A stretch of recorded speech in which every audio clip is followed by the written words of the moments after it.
আজ শুক্রবার, তাই চলে এসেছি আমরা মা মেয়ে ঘুরতে। ওর বাবাকে ছাড়া আমরা ঘুরতে এসেছি। তো ওর বাবাকে ছাড়া কেন ঘুরতে আসলাম সেটা অবশ্যই শেয়ার করব। তার আগে বলি কোথায় ঘুরতে আসছি। এইটা হচ্ছে আগারগাঁও বিমানবন্দর জাদুঘর, যেটা এইখানে কতবার এসেছি তার কোনো হিসাব নেই। তো যেহেতু মেয়ে নিয়ে একা আসছি, দূরে কোথাও তো যাওয়া যাবে না। আবার দেখা যায় এই জায়গায় একটু সেফ, যে একবার ভিতরে ঢুকলে বাইরে বের হওয়ার মানে বাইরে ওইভাবে যাওয়া যাবে না, যাওয়া যায় তারপরেও দেখা যায় বাইরে ওইভাবে ধাক করে বাচ্চা বের হবে না, বা বাইরের যে কোনো হকার টকারের ভিতরে থাকে না। তো এই জন্য বাচ্চা নিয়ে এখানে একটু আসার সুবিধা, একা সামাল দেওয়ার জন্য। তো এই জন্য এখানেই চলে এসেছি।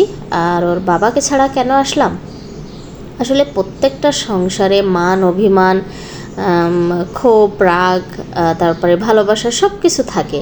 তো যাই হোক, ওর বাবার সাথে একটু আমার মানে ঝগড়া হয়েছিল। তো সেটা হয়েছে আরও কয়েকদিন আগে, কিন্তু সেই মনের একটা এতে আমি নিজে আমার মেয়েকে নিয়ে ঘুরতে চলে এসেছি। তো এটা সব সংসারে থাকে, এটা বড় কোনো ইস্যু না।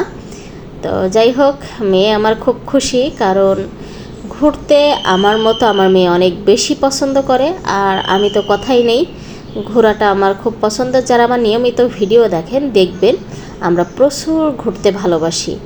তো ওখানে খুব সুন্দর একটা দৃশ্য দেখাছিল, মানে বারবার পানিটা ছাড়ছিল, বারবার বন্ধ করতেছিল। তো ওটা দেখে খুব ভালো লাগলো। তো আমার মতো কে কে আসেন, মানে আমি আবার ভোজন রসিকও, মানে খাবার দাবারও খেতে অনেক বেশি ভালোবাসি। বিশেষ করে খাবার ঘরে না, বাইরে। শুনলে একটু অবাকই লাগবে, বাইরের খাবার খেতে আমি খুব বেশি ভালোবাসি। আর সাথে হচ্ছে ঘুরতে। তো একদম সেম টু সেম আমার মেয়ে হয়েছে, সে বাইরের খাবার খেতে ভালোবাসে এবং ঘুরতে ভালোবাসে। তোর বাবা প্রায় সময় আমার দিকে আঙ্গুল তোলে, যাই যে মার মতো হয়েছে, মানে মার এগুলো পাইছে, এমন কিছু করার নেই, ভাই পেয়ে গেছে, কি করব। যাই হোক, ওসব কথা চিন্তা করে লাভ নেই। আমি যে একটা আইসক্রিম দেখালাম, এই আইসক্রিমটা বিশ্বাস করেন, এটা ম্যাঙ্গো, মানে আমের আইসক্রিম, মনে হয় যেন পুরো শুধু আমই খাচ্ছি, এতটা টেস্টি, এতটা মজা, পুরো রূপালি আমের স্বাদ। তো এটা মানে দেখলেই আমরা কিনে খাই, এত ভালো লাগে। তো আমার মেয়ে প্রত্যেকটা জিনিসে উঠতে চায়, ঘুরতে চায়। তো ও না আসলে আরও অনেকগুলোতে উঠতে চাইছিল, বাট আমি একা যেহেতু ওকে নিয়ে গেছি, একা সব কিছুতে সামাল দেওয়া কঠিন ব্যাপার। তো যাদের বাচ্চা আছে তারা জানেন।